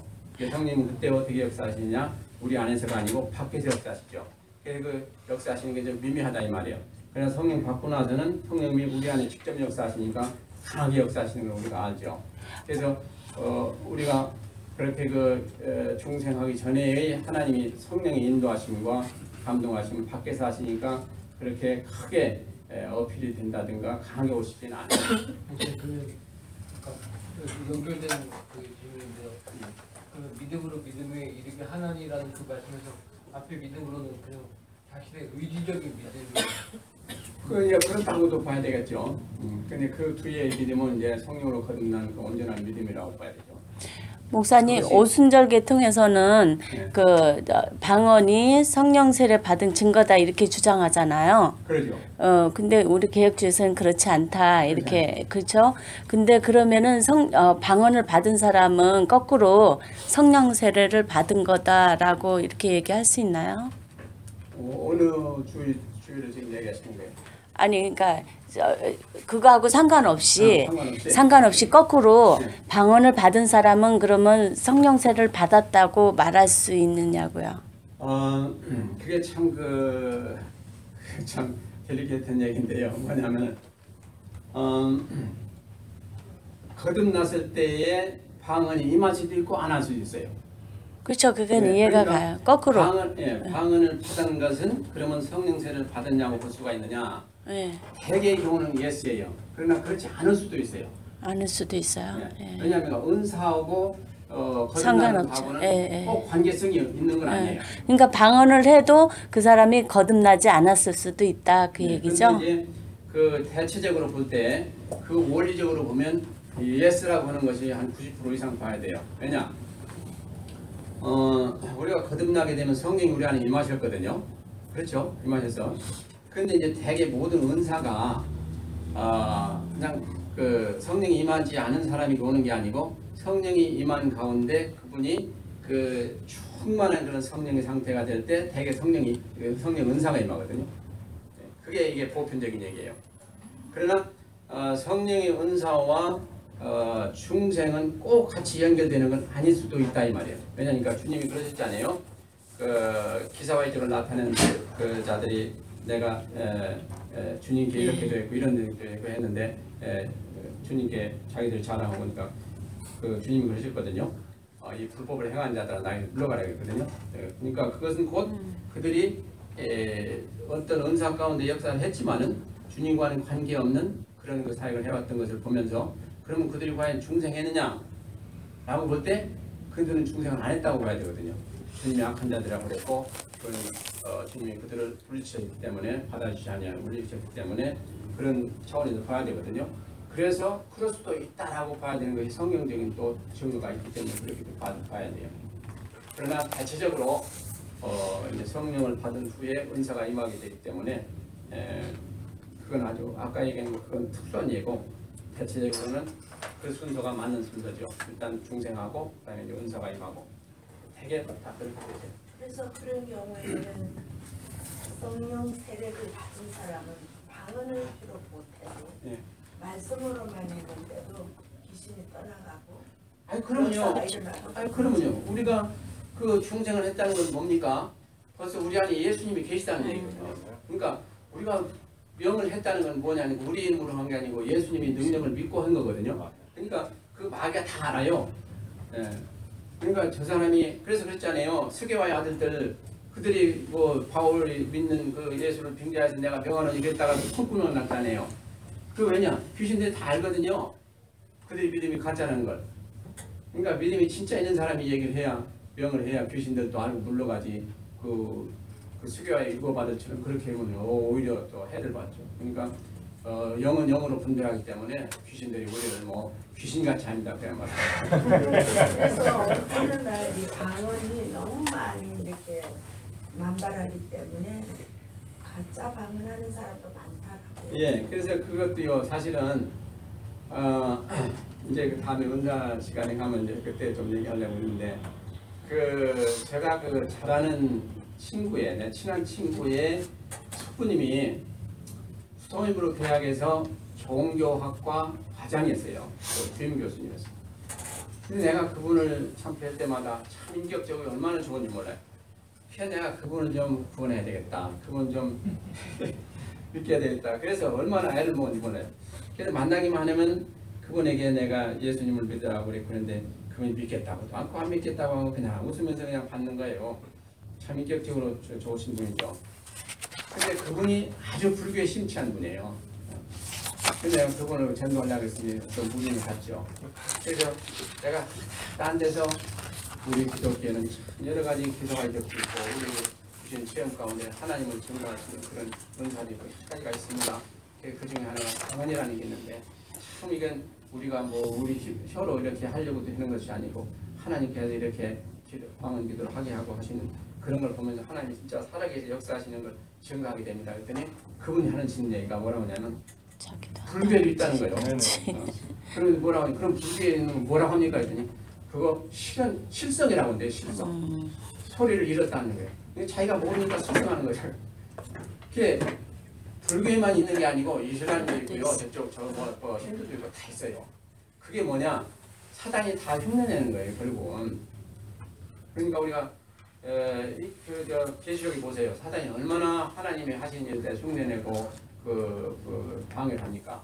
그러니까 우리가 어떤 은사를 받았다고 여러분들이 자만하지 절대 마시고 지금도 마술사들 통해서 또 보세요. 인디안들도 주문해오고 뭐 하면서 병도 고치잖아요. 다 그거 있는 일이에요. 병도 고치고 하는 거예요. 뭐 힌두 사람들도 그렇고 힌두 종교도 그렇고. 그러니까 무슨 기적이 나타났다 해서 꼭 하나님 하신다 그렇게 생각하면 큰 오산이에요. 아니에요. 그러니까 이거 잘 분별할 줄 알아야 돼. 진짜 하나님께로부터 나온 것인지 아니면 마귀가 장난해서 이렇게 우리를 미혹하는 것인지 잘 분간해야 돼요. 영적으로 여러분들이 잘 분간하지 못하면 아주 잘못되기 쉽습니다. 그래서 우리가 받는 것도 중요하지만은 내가 진짜 하나님의 영을 잘 받고 또 신실하게 신앙생활 잘하는 것이 대단히 중요하고요. 이 세상이 지금 점점 더 타락해져 가므로 타락해져 간다는 건 무슨 얘기냐니까 사단이 그만큼 역사하고 있다는 얘기예요. 쉽게 얘기하면. 죄가 왜 많아져요? 사단이 그만큼 활동이 왕성했다는 얘기예요. 그것을 하나님 지금 간과하고 계시거든요. 그 하나님 섭리 가운데 놔두시고 계시거든요. 그래서 우리가 그 하나님 뜻을 밝히 읽을 줄 알아야 돼요. 왜 이렇게 점점 더 세상이 악해져 가고 이렇게 사역길로 가고 있느냐. 이제 주님 오실 날에 가깝다는 증거예요. 이게.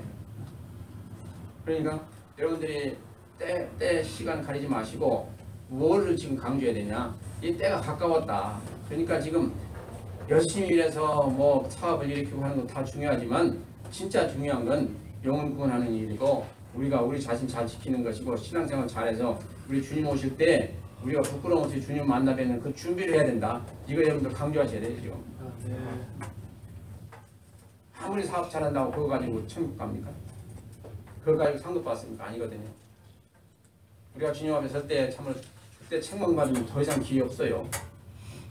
그래서 저도 가만히 생각하면 생각할수록 그때가 참 두려운 때가 많아요. 그때 주님으로부터 칭찬받고 잘했다고 그 충성된 종이라 이런 칭찬을 드려야지. 그때 너 왜 그렇게 사역했냐라고 듣는다면 그거 큰일 나는 겁니다. 더 이상 기회 없어요. 아니야만 못해요.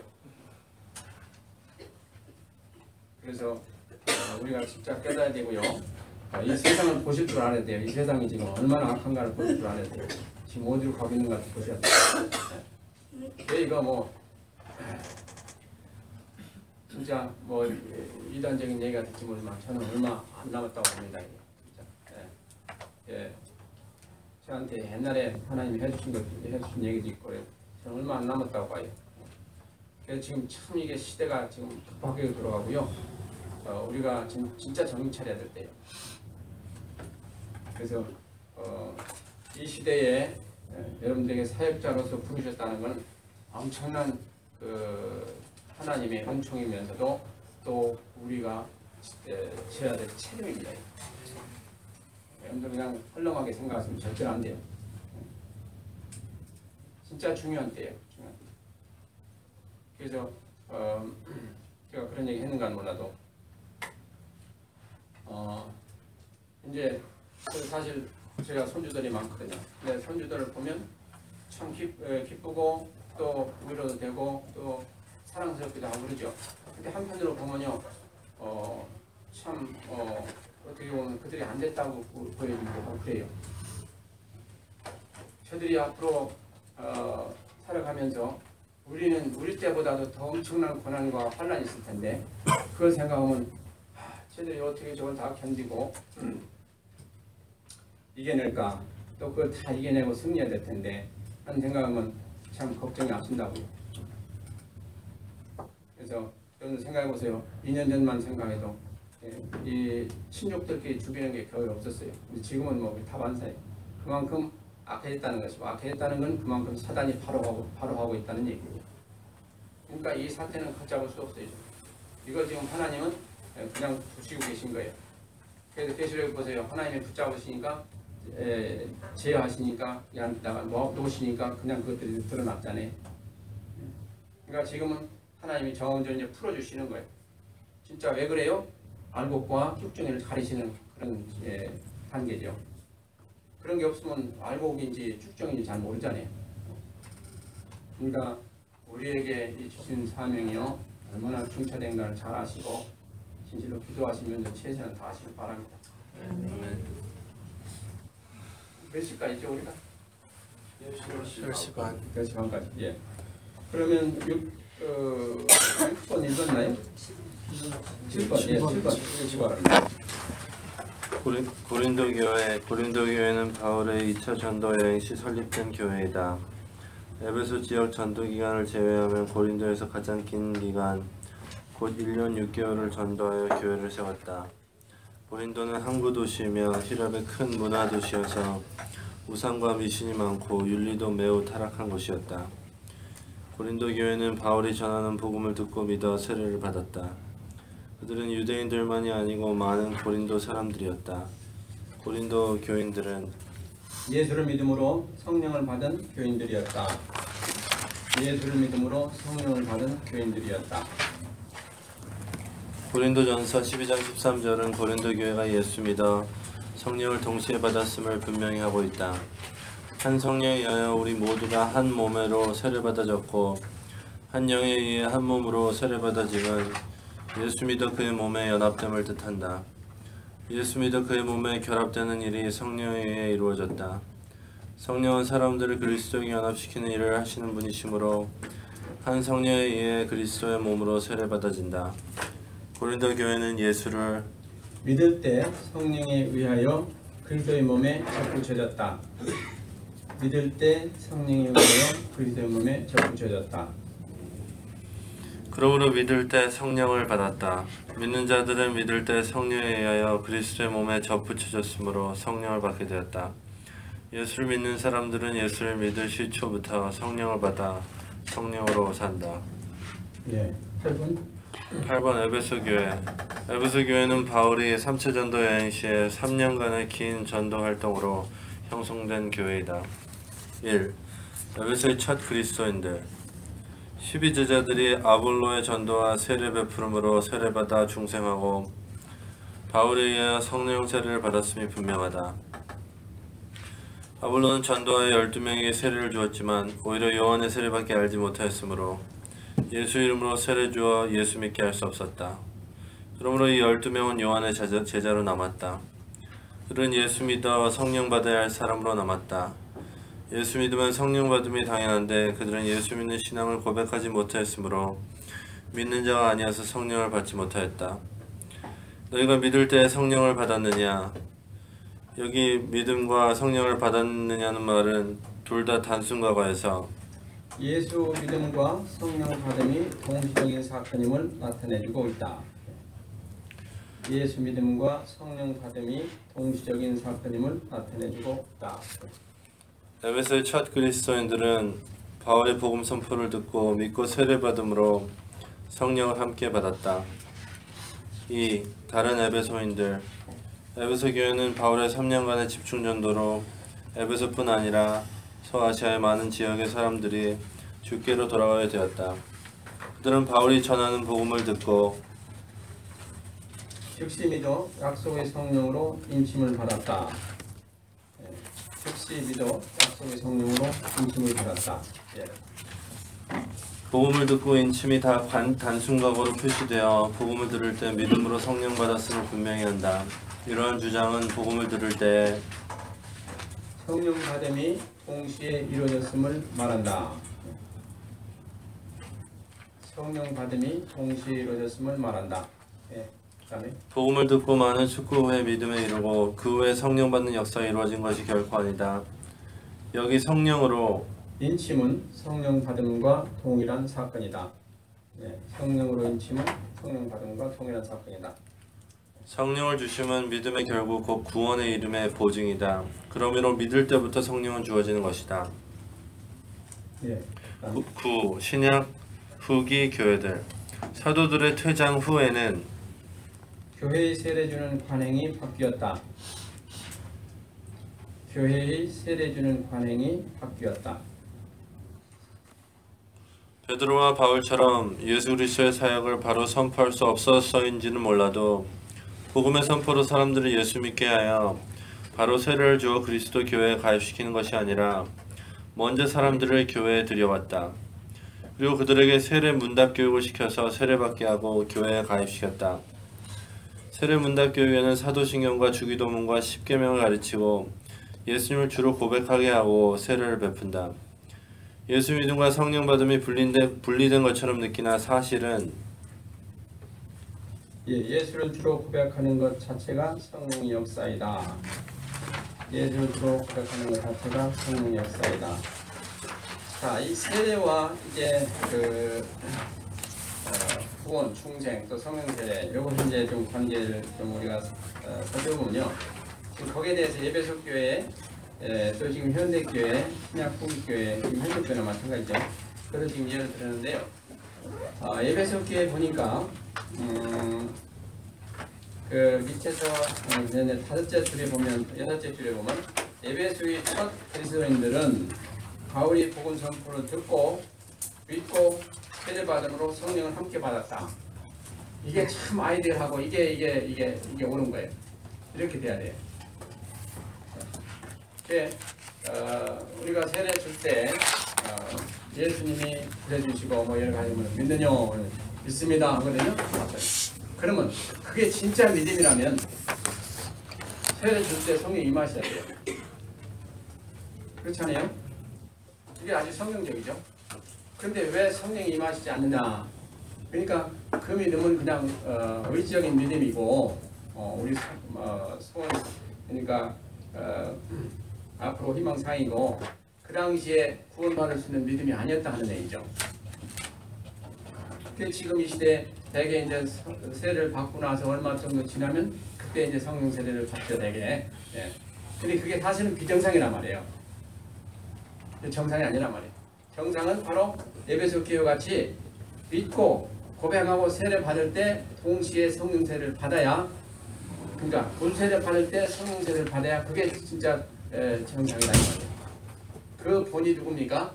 예수님이에요. 그 본이. 그래서 입으로 처음에는 고백했고 나중에 진짜 그걸 인정하신 그때에 이제 인정하시게 되는 그때에야 성령 세례가 임한 것을 우리가 많이 경험하지 않습니까? 저도 그랬고 여러분들도 아마 그러셨을 거예요. 처음에 고백합니다, 믿습니다라고 말 다 했는데 그 믿음을 하나님 인정하셨냔 말이야. 인정하셨다면 성령 세례가 임해야 돼요. 그렇잖아요. 그러면 목사님 성령 세례가 임해야 된다. 임했다 안 했다는 그 바깥으로 표출되는 그 현상이 있어야 되잖아요. 근데 그 현상이 예를 들어 세례를 받았는데 믿고 고백하고 세례 문 닫더니 다 공부하고 받았잖아요. 예. 근데 그 다음에 나타내면서 이 사람이 그 성령 세례를 받았다는 그 근거는 어떤 걸 지금 말씀하시는지 모르겠지만 그러니까 우리 본인이 점점점 예수님이 정말 믿어지고 말씀 읽을 때 깨달아지고 그러면은 그 사람은 성령 세례가 이미 받아졌다고 볼 수 있지 않나요? 그러니까 이제 본인은 아시죠. 우리가 이제 겉으로 볼 때는 그 다음에 변화되지 않는데 우리가 잘 모르잖아요. 더구나 그 한순간에. 그러나 이제 그분이 진짜 그 순간에 성령 세례 받고 거듭났다면은 그분은 확실히 알아요. 그래서 그 성령으로 거듭난 사람도 이러하니 그랬잖아요. 근데 이제 바람이 부는 것을 얘기를 했는데 그 성령으로 거듭난 사람 다 이러하니라 그랬잖아요. 이게 바람이 어디서 와서 어떻게 부는지 성령의 역사가 어떻게 해서 우리가 거듭난지 성령 받게 되니 그건 알 자가 없어요. 바람이 임무를 했어요. 그런데 바람이 부르면 우리가 느껴요. 그죠? 여기서 온다. 또 저쪽에 뒤에서 온다. 느끼잖아요. 다 와 다니까. 그러니까 본인은 성령을 받은 사람은 알게 된다 이 말이에요. 알게 돼요. 그래서 자기의 그 내적인 고백이 있게 돼요. 그러니까 겉으로 세례 주는 목사님이라 할지라도 그 당시에 그 사람이 성령 세례 받았는지 뭔지 그건 모르겠죠. 어떤 특별한 그 또 징조가 있으면 또 몰라도 그분이면 그때 어떤 그 갑자기 변해가지고 그냥 하나님을 찬양한다든가 또 아니면 뭐 기뻐서 그냥 운다든가 뭐 이런 증상이 있다면 우리가 객관적으로 봐도 아 저 사람이 지금 성령 역사가 체험되고 있구나 하는 것을 알 수가 있겠지만 그렇지 않은 분은 본인만 알지 우리는 모른다 이 말이에요. 그러니까 어떻게 얘기를 못하죠. 그러나 이제 우리가 성경적으로 볼 때 아까도 얘기한 대로 세례를 받을 때 문답을 하잖아요. 예수님을 믿느냐고 문답을 하잖아요. 그러면 믿습니다 했는데 성령 세례가 아닌 말했다면 믿습니다 하는 것이 결국은 하나님 인정을 안 하셨다는 얘기예요. 지식으로만 믿는. 그렇죠. 우리가 의지로 지식보다도 물론 그럴 수도 있죠. 지식도 그렇고 또 우리 의지로 나는 믿고 싶다 하는 그런 감정 가지고 믿습니다라고 할 수도 있고 그건 뭐 여러 가지 이유가 있겠죠. 그러나 아직 하나님이 인정하신 신앙은 아니다. 하나님 인정하신 신앙은 바로 성령 세례가 같이 따른다. 그래서 믿음으로 믿음이 이렇게 한다. 하는 말씀이 이제 거기서 같이 연관이 되는 거예요. 그러니까 그러나 이제 아까 얘기한 대로 에베소 교회와 같이 믿을 때 성령을 받았느냐 믿고 우리가 세례 받을 때 성령이 같이 임하는 건 지극히 정상적인 것이고 그게 아이디어란 그런 케이스다 이런 말씀을 드린 거예요. 그렇다고 나중에 또 성령 받는다고 잘못된 건 아니죠.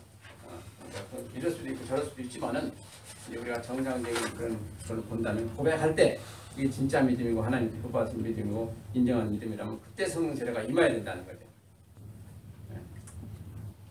그 아멘이십니까? 그럼 됐습니다. 오늘 그 주간반도 여기까지 했어요. 마치겠습니다. 혹시 질문 있으면 하세요.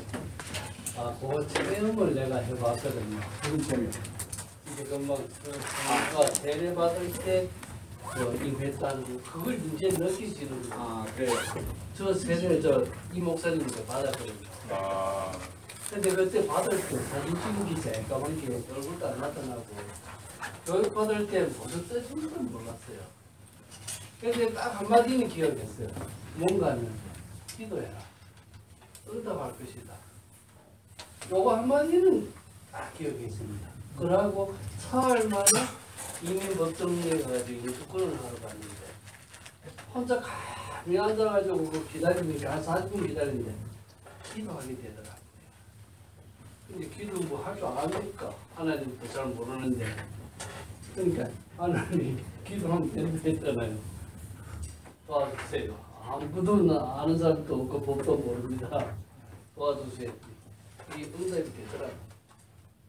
그게 연주회가 계속 운전면허 할 때도 도와주세요. 저번에도 도와줬는데 오늘도 도와주세요. 그 말이 계속 나오더란 말이에요. 그 다음에 이제 영주권이 나오고, 그 다음에 중국에 들어가면서도 해관에서 혹시나 잘못될까 봐 그때도 도와주세요. 이 말이 나오더란 말이에요. 근데 그게 내가 믿음이 있어가 나온 건 아니고요. 자연적으로 그런 말이 나오더란 말이에요. 그런데 구석이 생긴 거죠. 그런데 3년 만에 목사님이 중국에 선교 개척해봐라.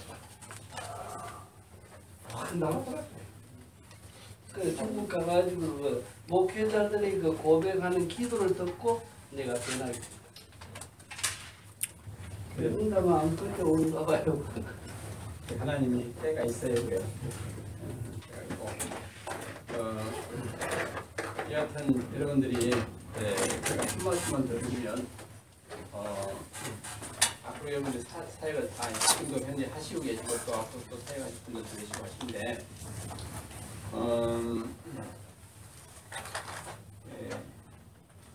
제 경험으로 보면 사역은 기도와의 싸움이에요.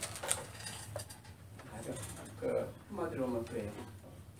기도 조금 게으리 하면요 금방 일이 터져요. 조금 잘 돼간다 이렇게 좀 마음 놓고 기도 좀 소홀히 하면 금방 일이 터집니다. 그래서 항상 긴장도 주지 마시고 기도 열심히 하시기 바랍니다. 그래서 하나님의 기도를 받으시고 일이 터질 일 같은 거 다 예방해 놓으시고 다 막아주시고 그런 것이 우리가 모르는 사이에 다 되어지는 일이에요. 터지고 나면 이미 늦어요. 그러니까 그 전에 기도를 많이 하셔야 된다 이 말이죠. 한번 일이 터져나오면 막기가 참 힘듭니다. 근데 그걸 미리 예방해 주시는 분이 성령님이시거든요. 근데 그냥 하시는 게 아니고 우리가 기도하는 걸 가지시고 하세요. 그걸 여러분들이 이제 절감을 하셔야 돼요. 그러면 기도를 안 할 수가 없죠. 기도를 하게 되죠. 그래서 기도와의 싸움, 사역은 기도와의 싸움. 목사님이 이 세례도 받고 교회에서 열심히고 잘 하다가 이놈의 조기 축구에 빠져가지고 이 예배보다 조기 축구에 더 믿음을 갖는 이런 상황으로 지금 요새 근래에 가는 집사님이 계시는데 이게 어떻게 투들어 잡을까요? 그래서 일반 성도들이 시장생활 하면서 어떤 취미를 갖고 좀 운동도 하고 하는데 그것까지도 맡기는 참 어려운데요. 중요한 건 뭐냐니까요. 절제하는 거예요. 골프 치는 거 운동이 좋죠. 근데 그것에 매거나 그것에 빠지면 안 돼요. 이게 상당히 이게 참 문제예요. 그러니까 다 절제할 수 있어야 되는데 절제하지 못하고 빠지면 문제거든요. 근데 골프하는 사람들이 대개 보면 빠지더라고요. 근데 그것도 역시 뭐에 관계되냐? 영역에 관계돼요. 그러니까 영적으로 강한 분들은 절제할 수 있는 능력이 있어요. 운동을 해도 그렇고 뭘 하도 그렇고. 그러니까 절제할 수 있도록 권면하시고 우리가 참 성령님이 말씀하신 대로 우리가 무슨 일이든지 절제를 하라고 되어 있거든요. 그래서 성령의 열매 좀 보세요. 제일 나중에 절제예요. 제일 나중에 사랑으로 시작해가지고. 그러니까 절제가 얼마나 중요한 거 아니? 이렇게 모든 것을 모든 성령의 힘을 다 쌓는 보자가 같다 이 말이에요. 그 보자기가 없으면 다 떨어진단 말이에요. 그래서 이 신앙생활 할 때도 이 믿음에도 절제가 필요해요. 그냥 무턱대고 그냥 이게 뭐 하나님 믿으니까 열심히 한다라고 하는 사람은요 많은 실수를 하고 또 하나님의 뜻을 거스려 또 열심히 할 수도 얼마든지 있어요.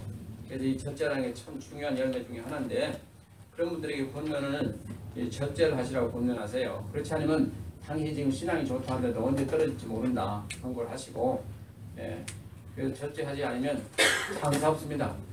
어느 누구를 불문하고. 그렇게 조기축구에 빠지고 예배를 안 드리는 건 성령 세례를 안 받은 걸까요? 그거하고는 또 별개 문제가 있겠어요. 그 보세요. 이단들이 왜 생겼는가 쉽게 얘기한다면 그들이 뭐 성령 세례 안 받아요. 받았다가 그 잘못된 일을 가기 때문에 그렇거든요. 그러니까 우리가 일단 은혜에서 떠나기 시작하면 큰 문제가 돼요. 그래서 그렇게 사양지로 들어가면은 제일 먼저 누가 아느냐? 사단이 알아요. 영적으로부터. 그래가지고 사단이 그냥 안 놔둡니다. 자기 자식 만들려고 끌고 갑니다. 그러면 이제 비참한 곳으로 가거든요. 그래서 성령으로 시작했다가 엉뚱하게 망하는 길로 갈 수도 얼마나 있는 것을 보게 돼요. 그래서 이 개혁주의의 본론을 보면 언니가 우리가 생각하는 참게 해주는 게 뭐야? 견인이 있지만은 여러분들 신앙을 절대로 다 그냥 100%나 믿지 마세요. 사실은 견인이 있지만은 여러분들이 한번 신앙생활을 해보세요. 그러시고 또 많은 교회 역사를 보시면서 한번 사람들이 되어져 가는 것도 또 보세요. 그거 다 실질적으로 보게 되는 교육이거든요. 아무리 신앙생활 잘하는 사람들도 한번 객길로 가기 시작하면 잘못돼가지고 엉뚱한 데로 가고 결국 멸망의 길까지 가는 것을 우리가 수없이 지금 보고 있어요. 그러니까 조직신학적으로 볼 때는 구원받은 사람은 끝까지 구원에 얘기하시는 하나님이 보호하심이 있고 인도하심이 있고 또 우리가 참고 견디게 해주신다 하는 것이 참 우리에게 힘이 되고 좋죠. 다 그렇게 되기를 바라고 있지만은 실질적으로 현 시대에서 그렇게 안 되는 사람들이 있다 이 말이에요. 잘못된 데로 빠져가지고 마귀에 잡혀가지고 결국 신앙 버리고 누구야? 성경적으로 보면 누굽니까? 가론 유다? 예? 아니야 그거 아니고 사울?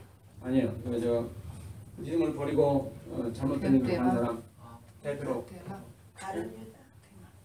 아니 대마 정도가 아니고 더 심한 사람 있잖아요. 고라 자손? 저기 신앙 아나니아와 삽비라. 아나니아와 삽비라도 그 중에 하나지만은 그들보다 신앙을 버리고 아예 멀리 간 사람도 있잖아요. 그런 사람들이 얼마든지 성경에 봐도 있어요. 그러니까 우리가 믿음대로 된다고 했으니까 나는 어쨌든 간에 구원에 떨어지지 아니고 하나님 끝까지 나 지키려고 하는 그 믿음 가지고 있으면 좋아요. 좋은데 우리가 객관적으로 볼 때 그렇지 않은 케이스도 얼마든지 있다는 걸 우리가 아시고 항상 우리 자신이 경계하시고 또 성도들에게는 안전하게 여러분들이 또 말씀하는 게 좋아요. 그냥 하나님은 우리를 사랑하시 자녀 삼으시고 끝까지 우리를 구원에 이르게 하시는 그 하나님의 뜻은 변치는 않지만은 우리에게는 우리의 자유의지가 있기 때문에 자유의지를 잘못 발동해가지고 결국 하나님 은혜에서 떨어지고 우리가 곁길로 가고 그 하나님 은혜를 펼쳐가고 그게 이제 성경에도 나오거든요. 그리고 다시 씻었다가 더러운 구덩이에 빠지고 하는 그런 식의 신앙생활을 하게 되면 하나님을 욕되게 하는 거라 이 말이에요. 그래서 성령 쇠방죄고 성령 거역죄고 이렇게 되면 그들이 구원에 이를 수가 없다 하는 게 성경에 기록되어 있잖아요. 그러니까 그럴 수도 얼마든지 있다 이 얘기예요. 물론 우리가 교리적으로는 다 알고 있죠. 그러나 그렇지도 않을 수도 있는 그런 가능성이 얼마든지 성경이 말씀하셨기 때문에 우리가 신앙을 믿느냐 성경을 믿느냐 이걸 한번 보시고 그런 점에 있어서 안전을 다하기 위해서 여러분들 확실하게 해놓는 게 좋다 이 말이에요. 방종하는 성도들에게 대해서는 그런 경고의 메시지도 분명히 필요해요. 당연히 지금 아무리 거듭나고 신앙생활 잘한다 하셔도 우리 믿음이 하나님이 주시는 거기 때문에 은혜이기 때문에 그 은혜 거둬가시면 우리는 아무것도 아니다. 언제든지 우리는 곁길로 갈 수가 있고 살아게 갈 수 있다. 사실 그렇죠. 하나님 우리를 붙드시기 때문에 이제 붙드시 아니고 잠시 놓아보세요.